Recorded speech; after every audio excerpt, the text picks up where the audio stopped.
విజయసాయి రెడ్డికి వెనుదన్నుగా నిలుస్తూ అతన్ని గెలిపించే బాధ్యతల్ని మస్తాన్ రావు గారు భుజాన వేసుకున్నారు. ఒకసారి మాట్లాడించే ప్రయత్నం చేద్దాం మస్తాన్ రావు గారితో. నమస్తే అండి, బాగున్నారా? నమస్కారం. సో చాలా చాలా హాటెస్ట్ నియోజకవర్గాల్లో ఇప్పుడు నెల్లూరు పార్లమెంట్ కూడా చేరిపోయింది. ఒక senior most leader and clean image ఉన్న మస్తాన్ రావు గారు ఇక్కడ పాలిటిక్స్ ఏ విధంగా ఉన్నాయి అంటే ఏం చెప్తారు? అందరికీ నమస్కారం. ఈరోజు విజయసాయి రెడ్డి గారు నెల్లూరు వాస్తవ్యులు. ఇక్కడే పుట్టి పెరిగి ఆయన విద్యాభ్యాసం కానీ అంత డిగ్రీ వరకు ఇక్కడే చేసి తర్వాత ఇక్కడి నుంచి చెన్నైకి వారు సీఏ చేయడానికి రావడం, సీఏ పాస్ అయిన తర్వాత ఆ రోజు నుంచి ఈ రోజు వరకు వైఎస్ కుటుంబంతో ఒక అనుబంధం.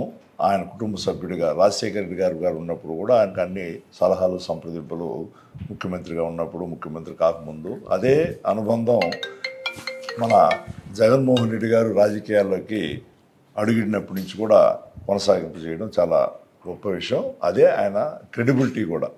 ఎన్ని ఒడిదుడుకులు వచ్చినా కూడా జగన్మోహన్ రెడ్డి గారికి అండగా నిలిచినటువంటి ఒక నిబద్ధత కలిగినటువంటి వ్యక్తి మన వేణుంబాకం విజయసాయి రెడ్డి గారు. మా చిన్ననాటి విషయాలకు వస్తే మేము ఇక్కడ చిన్నప్పటి నుంచి 45 సంవత్సరాల పైబడి ఆ ఫోటో మీ దగ్గర నుంచి తీసుకున్నారా? సార్ దగ్గర ఉంది, షేర్ చేశారు. ఒకసారి మద్రాసులో సీఏ చదువుకునేటప్పుడు అక్కడ బీచ్ లో పోయి చిన్ననాటి స్నేహితులు అందరూ సీఏ చదువుకునేటువంటి విద్యార్థులు అందరం కూడా ఆ ఫోటో తీసుకున్నాం. అది నా దగ్గర కూడా లేదు, ఎట్టో ఆయన దగ్గర ఉండిపోయింది. అది నాకు ఆశ్చర్యం వేసింది.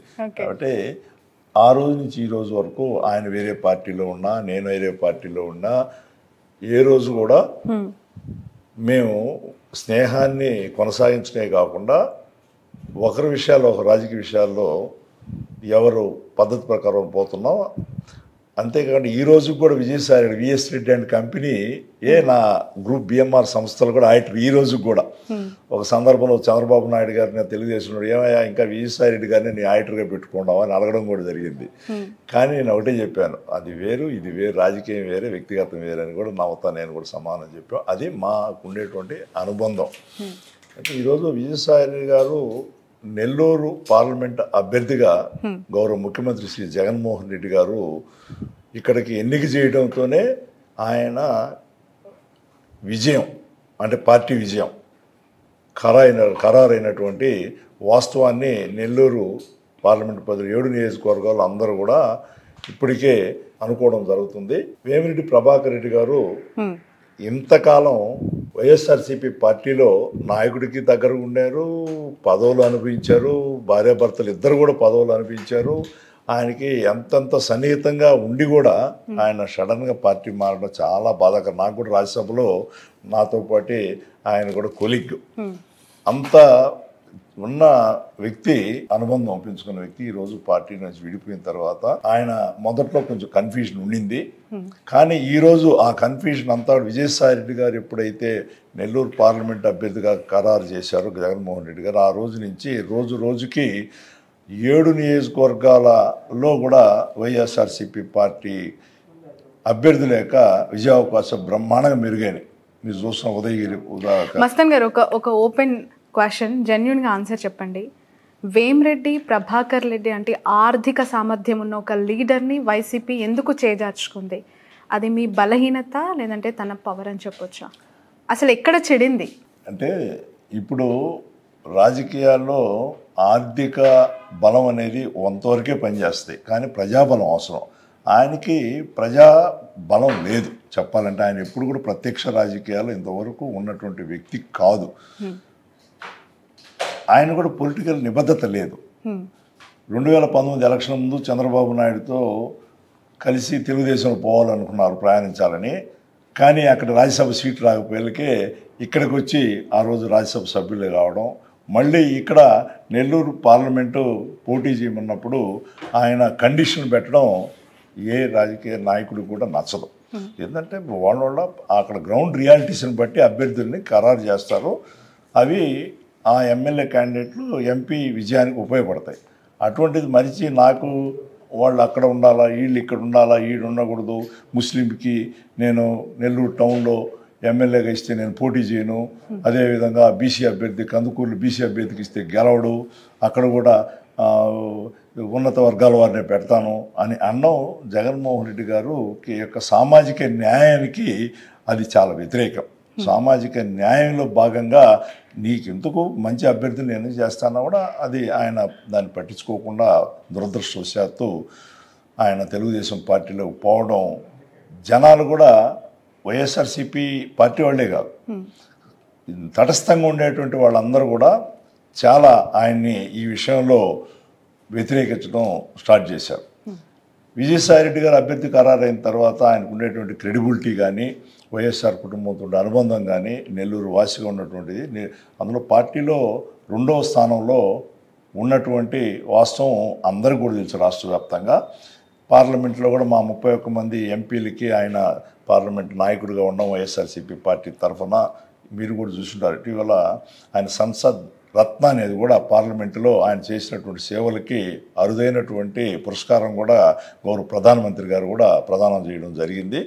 అంటే ఇటువంటి ఒక ఉన్నత విలువలు కలిగినటువంటి వ్యక్తిని నెల్లూరు పార్లమెంటుకు పెట్టడం అందరూ కూడా బాగా హర్షిస్తూ ఉన్నారు. ఆయన విజయావకాశాలు బ్రహ్మాండం మెరుగవడం కాకుండా వేమిరెడ్డి ప్రభాకర్ రెడ్డి గారు చేసినటువంటి ఈ రాజకీయంగా పొరపాటు ఆయన్ని ఖచ్చితంగా ప్రజలు హర్షించకుండా ఓడించేటువంటి పరిస్థితి ఈరోజు 7 నియోజకవర్గం నేను చెప్తున్నాను ఈరోజు. బట్ గతంలో పరిస్థితులు ఇప్పుడు ఉన్నాయంట. 2019లో జగన్మోహన్ రెడ్డి గారి వేవు, జగన్మోహన్ రెడ్డి గారి ఒక్క అవకాశం అనే నినాదం బలంగా ప్రజల్లోకి వెళ్ళింది. నెల్లూరు జిల్లా ఆల్మోస్ట్ క్లీన్ స్విప్గా అక్కడ మీకు ల్యాండ్ స్లైడ్ మెజారిటీ వచ్చింది. ఇప్పుడు 2024లో మాట్లాడుతున్నాం. ప్రభుత్వం పైన వ్యతిరేకత ఉంటుంది, సంక్షేమ పథకాలు అందని ప్రజలు ఎంతోమంది ఉంటారు. ఖచ్చితంగా వైసీపీ అంటే ఎంతో కొంత కొన్ని లోటుపాట్లు జరిగాయనే ఒక వర్గం ఉంటుంది. దట్టు ఇక్కడ అరాచకాలు పెరిగిపోయాయి, జిల్లాలో నాయకుల అనుచరుల ఆగడాలు పెరిగిపోయాయి అనే విమర్శలు లేకపోలేదు. ఇలాంటి సిచ్యువేషన్లో ఒక్క వైసీపీ ఎమ్మెల్యేని ఎంపీతో సహా గెలవనీయకుండా అడ్డుకుంటాము అని చెప్పి టీడీపీ చేస్తూ ఉన్న కమెంట్, వేమిరెడ్డి ఇస్తూ ఉన్న ఓపెన్ స్టేట్మెంట్, దాన్ని ఎలా చూడాలి? ఇప్పుడు చూడండి, ఇప్పుడు 2019 ఎన్నికల్లో జగన్మోహన్ రెడ్డి గారి యొక్క ఇమేజ్ వల్ల రాజశేఖర రెడ్డి గారి తనయుడిగా ఉన్నటువంటి ఒక మంచి క్రెడిబిలిటీతో అందరూ కూడా బ్రహ్మాండమైనటువంటి మెజారిటీతో పట్టం కట్టదరింది. ఆ రోజు వైఎస్ఆర్సీపీ పార్టీకి ఇంతమంది కార్యకర్తలే లేరు, అప్పుడు క్యాడరు లేదు. క్యాడర్ లేకుండా ఉండడమే కాకుండా ఆ రోజు లేనటువంటి ఆయన సేవలు అంటే ప్రభుత్వంలో లేడు కాబట్టి అయినా కూడా అంత మెజారిటీతో గెలవడం. కానీ ఈరోజు చూస్తే మొత్తం మీద ఈ సంక్షేమ కార్యక్రమాలు కానీ, సామాజిక న్యాయం కానీ చేసినటువంటి ఈ పరిస్థితుల్లో మినిమం 45% ఈరోజు జగన్మోహన్ రెడ్డి గారు సైనికుల మాదిరిగా ఉన్నారు. గతంలో లేదు. గతంలో జనరల్గా పబ్లిక్ ఏంటంటే జగన్మోహన్ రెడ్డి గారి ముఖ్యమంత్రిగా ఒకసారి చేయాలి అని అనుకున్నారు, బ్రహ్మాండంగా జరిగింది. ఈరోజు సొంత సైన్యాన్ని వైఎస్ఆర్సీపీ పార్టీకి తయారు చేయడం ప్రధానమైన బలం. ఆయన ఏదైతే చెప్పారో అవన్నీ కూడా పాటించడం ఈ 5 సంవత్సరాల్లో జరిగినటువంటి వాస్తవం.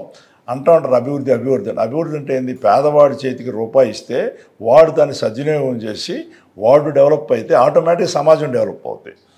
కాబట్టి ఈరోజు విద్యాపరంగా కానీ అన్ని రకాల కూడా బ్రహ్మాండంగా సమాజంలో ఈరోజు జగన్మోహన్ రెడ్డి గారి యొక్క సంక్షేమ కార్యక్రమాలు అయితేమి, విద్యా వైద్యం ద్వారా అయితేనే మంచి అభిప్రాయాన్ని మీద ఏర్పడి జగన్మోహన్ రెడ్డి అయితేనే ఈ సమాజానికిలో సామాజిక న్యాయం కానీ అన్ని విషయంలో బ్యాలెన్స్ చేసుకొని ముందుకు తీసుకుపోతారని మళ్ళీ పట్టం కట్టడానికి సిద్ధమయ్యారు. గతంలో లేని దానికంటే ఈ 5 సంవత్సరాలు జరిగినటువంటి కార్యక్రమాలు అన్నిటి వల్ల, సంక్షేమ కార్యక్రమాలు కానీ ఏ అభివృద్ధి కార్యక్రమాల వల్ల ఆయనకి ఎక్కువ ఇమేజ్ పెరిగింది. కానీ ఇటువంటి పరిస్థితి మస్తాన్ గారి పైన కూడా ఆరోపణలు వచ్చాయి. వేమిరెడ్డితో పాటు మీరు కూడా అదే లైన్లో వెళ్ళిపోతున్నారు, పార్టీ మారబోతున్నారు, అనేక ప్రచారాలు జరిగాయి. ఒకవైపు కుటుంబం అంతా అక్కడ ఉంది, ఒకవైపు స్నేహితులు ఇటువైపు ఉన్నారు, ఈ పార్టీ అధికారంలో ఉంది, రాజ్యసభ మెంబర్ మీరు. సో ఎలాంటి ఒత్తిళ్ళు వచ్చాయి? నిజంగానే వెళ్ళే ఆలోచన చేశారు ఒక దశలో? విజయసాయి రెడ్డి గారి కోసమే వైసీపీలో ట్రావెల్ అవుతున్నారా? ఏం లేదమ్మా, ఎప్పుడు కూడా అసలు ఆ ఆలోచన నాకు లేదు, ఆ ప్రచారం కూడా జరగలేదు. మీకు ఎలా వచ్చిందో కానీ నాకు తెలియదు. కానీ నేను ఒక్కసారి ఒక పార్టీకి కానీ వ్యక్తికి కానీ కమిట్ అయితే ఆ లైన్లోనే పోయేవాడిని. 2020లో నన్ను వైసీపీ పార్టీకి విజయసాయిరెడ్డి గారు ఆహ్వానించినప్పుడు నేను బేషరతుగా ఎటువంటి షరతులు లేకుండా పార్టీలో జగన్మోహన్ రెడ్డి గారి సమక్షంలో చేరడం జరిగింది. అప్పుడే మాతో పాటే మా చిన్నాన్న కొడుకులు వాళ్ళు కూడా తెలుగుదేశం పార్టీలు ప్రధాన పాత్రలో ఉన్నారు కాబట్టి వాళ్ళని తీసుకురావడానికి ట్రై చేశాను. కానీ వాళ్ళ లైన్లో వాళ్ళు ఉన్నప్పుడు నేను వాళ్ళని తీసుకురాలేకపోయాను. నేను మాత్రం జీవితాంతం జగన్మోహన్ రెడ్డి గారితో, విజయసాయిరెడ్డి గారితోనే నేను ప్రయాణం సాగిస్తాను. పదవి ఉన్నా లేకపోయినా, పదవే ఉండబలేదు, ప్రజాసేవ చేయడానికి నాకంటే బిఎంఆర్ చారిటబుల్ ట్రస్ట్ ఉంది. ఈ 35 సంవత్సరాల నుంచి నేను నా ట్రస్ట్ ద్వారా ఎంతో పేద పిల్లలు చదివించడం, విద్యా వైద్యులు అన్ని విధంగా నా వంతుగా ప్రయత్నం చేస్తున్నాను. నాకు రాజకీయమే చేస్తేనే నాకు ఈరోజు ఇది నా ఇమేజ్ పెరగద్దు, బ్రతుకుదేరు అనేది లేదు నాకు. అంతకుముందు కూడా చంద్రబాబు నాయుడు గారు నేను ఎమ్మెల్యేగా అయితే కావలిలో గెలిచేదానికి చాలా అవకాశాలు ఉన్నాయి 2019. కానీ ఆయన ఒక పార్టీ లైన్లో ఒక బీసీ క్యాండిడేట్కి ఇక్కడ నెల్లూరు జిల్లాలో ఎంపీకి ఇవ్వాలనుకుంటున్నాను, నువ్వు నా కోసం నువ్వు పార్టీ అంటే పార్టీలో ఉన్న బాస్ ఈజ్ రైట్, ప్రాంతీయ పార్టీలు ముఖ్యంగా బాస్ ఏది చెప్తే అది చేయాలి. నేను దాన్ని ఇమీడియట్గా నాకు విజయ అవకాశాలు జగన్మోహన్ రెడ్డి గారికి ఆ రోజు ఉండే క్రేజ్ వల్ల తక్కువ ఉన్నాయని తెలిసి కూడా నాయకుడు చెప్పాడు, చేశాను. ఈరోజు కూడా మా నాయకులు విజయసాయిరెడ్డి గారు కానీ, పెద్దలు మా బాస్ జగన్మోహన్ రెడ్డి గారు కానీ వారి కోసంగా, పార్టీ కోసంగా, అల్టిమేట్గా పార్టీ పేదల కోసం ఉపయోగపడే పార్టీ. ముఖ్యంగా ఈరోజు చూస్తున్నాం పదే పదే బీసీ నినాదము, సామాజిక న్యాయము, సామాజిక కులాల వారీగా సీట్ల కేటాయింపు అని మాట్లాడే నెల్లూరు జిల్లా రాజకీయాల్లో బీసీ నాయకుల్ని ట్రాన్స్ఫర్ చేసి ఒక సామాజిక వర్గానికి చెందిన ఓసీ క్యాండిడేట్ని ఇక్కడ ఎంపీ క్యాండిడేట్గా దింపారు. ఎలా క్లెయిమ్ చేసుకుంటారు వైసీపీ నేతగా, మీరు రాజ్యసభ మెంబర్గా? అది న్యాయంగా జరిగిన తరలింపని అనుకోవాలా? అనిల్ కుమార్ యాదవ్ గారిని, బీసీ లీడర్ని నర్సరావుపేటకి ట్రాన్స్ఫర్ చేశారు. ఇప్పుడు చూడండి, అనిల్ కుమార్ యాదవ్ గారికి నెల్లూరు జిల్లా మీ అందరికీ తెలుసు, బీసీలకి అంత ప్రాధాన్యత ఎస్సీ ఎస్టీలు కానీ ఉండదు ఈ జిల్లా పరిస్థితులను బట్టి. కానీ జగన్మోహన్ రెడ్డి గారు అనిల్ కుమార్ యాదవ్కి మొట్టమొదటి క్యాబినెట్లోనే నీటిపారుదల చాలా ఇంపార్టెంట్ అయినటువంటి దాన్ని అప్పచెప్పడమే ఒక రకమైన సామాజిక న్యాయం. తర్వాత 9 మంది ఎంపీలు ఎలక్ట్ అయితే రాజ్యసభకి 4 బీసీలు పెట్టారు. అన్ని సామాజిక వర్గాలు తీసుకొచ్చి పెట్టారు.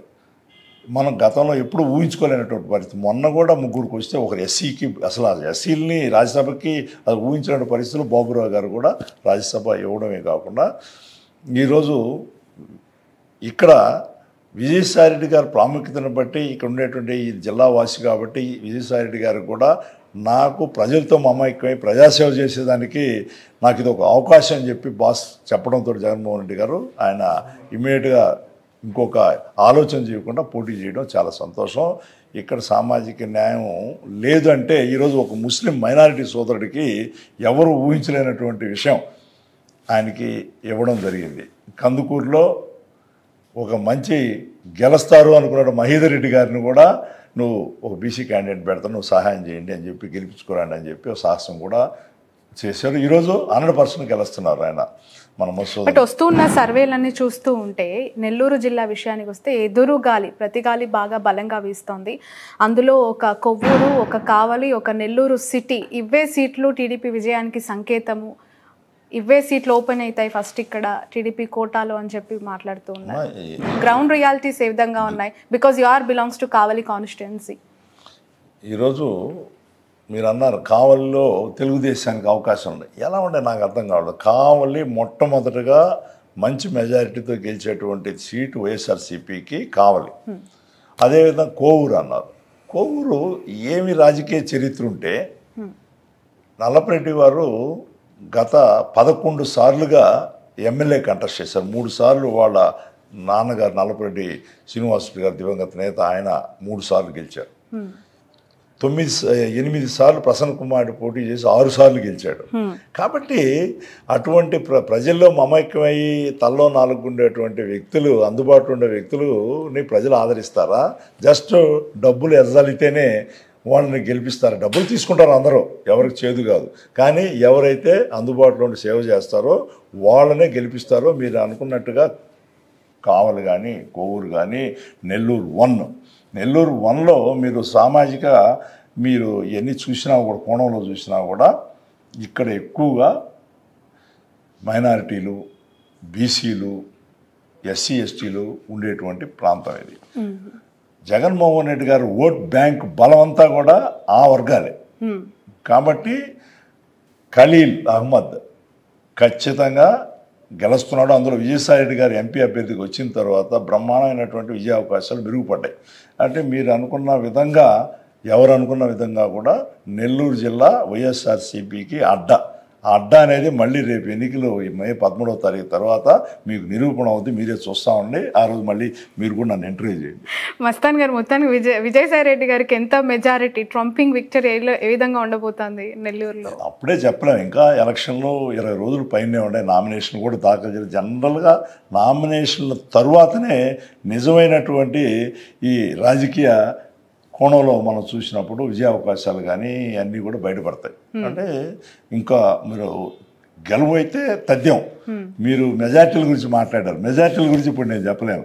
గెలుపు అయితే మాత్రం వైఎస్ఆర్సీపీ పార్టీది. విజయసాయిరెడ్డి ఎంపీగా, ఎమ్మెల్యేలుగా. ఎందుకంటే ప్రజల్లో తిరుగుతూ ఉన్నారు, మీకు అక్కడ లోకల్గా ఉన్న గ్రౌండ్ రియాలిటీస్ తెలుస్తూ ఉన్నాయి. సంక్షేమ పథకాలు అందుకున్న ప్రతి అవ్వాతాతలు, మహిళలంతా కూడా మీకు పట్టం కడుతున్నారని పదే మీ నినదిస్తున్నారు. మీరు మీ స్పీచెస్లో చెప్తూ ఉన్నారు కదా.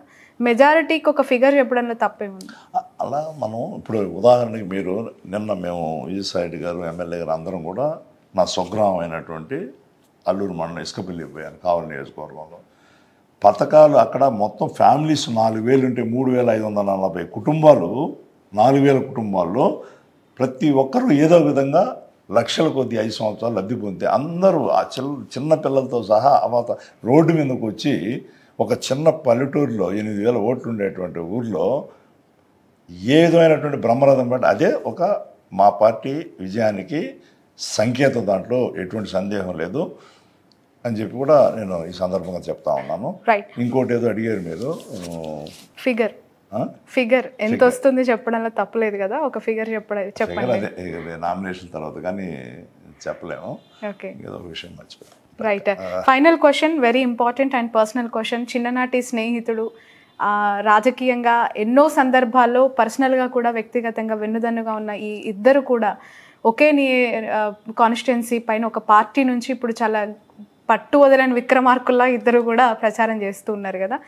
ఆనాటి విజయసాయిరెడ్డి, ఈనాటి విజయసాయిరెడ్డి ఎలా ఉన్నారు? What is the difference? ఒక యూత్ వింగ్లో ఉన్నప్పుడు, లేదంటే ఎర్లియర్ స్టేజెస్లో ఆడిటర్గా అండ్ బ్యాక్ అండ్ పాలిటిక్స్లో, ఇండోర్ పాలిటిక్స్లో నిమగ్నమైన ఒక వ్యక్తి, రాజశేఖర రెడ్డి గారి కుటుంబానికి చాలా అత్యంత ఆప్తుడుగా ఉన్న వ్యక్తి, ఇప్పుడు ప్రత్యక్ష రాజకీయాల్లోకి దిగారు. వ్యత్యాసాలు ఏ విధంగా ఉన్నాయి విజయసాయి రెడ్డి గారిలో? మీరు చూసిన విజయసాయి రెడ్డి అసలు ఎట్లా ఉండేవారు? ఆయన నాకు ఆల్మోస్ట్ 47-48 సంవత్సరాల అనుబంధం. ఆ రోజు సాయిరెడ్డి గారు ఎలా ఉండారో మేము ముద్దుగా సాయి అనే పిలుచుకునేవాళ్ళం అతన్ని. ఈ రోజుకి ఏం మార్పు లేదు. నేనే చెప్పాను, నేను తెలుగుదేశం పార్టీలో 30 సంవత్సరాలు పైబడి ప్రయాణం చేశాను. ఎమ్మెల్యేగా, ఎంపీగా అన్ని విధాలా పోటీ చేయడం, జెడ్పీటీసీ దగ్గర నుంచి. ఆయన అటుంటూ మేము రాజకీయాలు మాట్లాడేవాళ్ళం కాదు, వ్యక్తిగత సంబంధాలు కొనసాగించుకున్నాం. అదే నేను ఈరోజు కూడా ఆయనే నాకు auditor VS Reddy and company, అంటే రాతపూర్వ సంతకం పార్టీలు పెట్టినా కూడా ఆయన స్నేహానికి బ్రహ్మాండమైనటువంటి విలువ కూడా కాకుండా ప్రత్యేకంగా నేను గత 4 రోజుల నుంచి గమనిస్తూ ఉన్నాను. ఈయన ప్రత్యక్ష రాజకీయాల్లో లేడు కదా. అంతకుముందు ఈవెంట్స్ అన్ని పార్టీ తరఫున పెద్ద పెద్ద ఈవెంట్స్ అన్నీ కూడా ఆయనే చేతులు గుండానే నడపడం జరిగింది. కానీ అప్పటికంటే ఈరోజు సామాన్యుడిని చార తీసుకొని వాడు అవసరాలు ఎన్నో ఇమ్మీడియట్గా సాల్వ్ చేయడానికి ప్రయత్నించడం చూస్తుంటే ఆయన రాజకీయంగా, ప్రత్యక్ష రాజకీయాలు, ప్రజాసేవ చేయడానికి బ్రహ్మాండమైన అవకాశం. నాకు తరచూ చెప్తున్నాడు, రాజ్యసభలో ఏముందా, ఇక్కడ ఉంది, ప్రజలు 10 మందికి డైరెక్ట్గా ఉపయోగపడతా. ఆడుంటే పెద్దోళ్ళే కలుస్తారు, ఏడుంటే అందరూ కలుస్తున్నారు, ఆ సాటిస్ఫాక్షను ఉందనేటువంటి ఒక ఇక ఎంపీ అభ్యర్థిగా ఖరారైనప్పటి నుంచి బ్రహ్మాండమైనటువంటి ఒక ప్రజాసేవ చేయాలనే ఆలోచన ఎక్కువైంది. ఈరోజు పార్టీలో శ్రీ జగన్మోహన్ రెడ్డి గారి తర్వాత పార్టీ వ్యవహారాలు ఢిల్లీలో చక్కబెట్టే వ్యక్తి గౌరవ ముఖ్యమంత్రి ఆదేశాల మేరకు ప్రధానమంత్రి దగ్గర డైరెక్ట్గా పోవడం కానీ అవన్నీ కూడా బాస్ ఇచ్చినటువంటి అవకాశాలు ప్రతి దాన్ని కూడా అక్కడ నేను చూస్తున్నారు కూడా పోతుంటాను కొన్ని సందర్భాల్లో. ఎంత కన్విన్సింగ్గా కన్సర్న్ మంత్రుల్ని కానీ ప్రధానమంత్రిని కానీ చెప్పి పని సాధించుకొని వస్తాడు.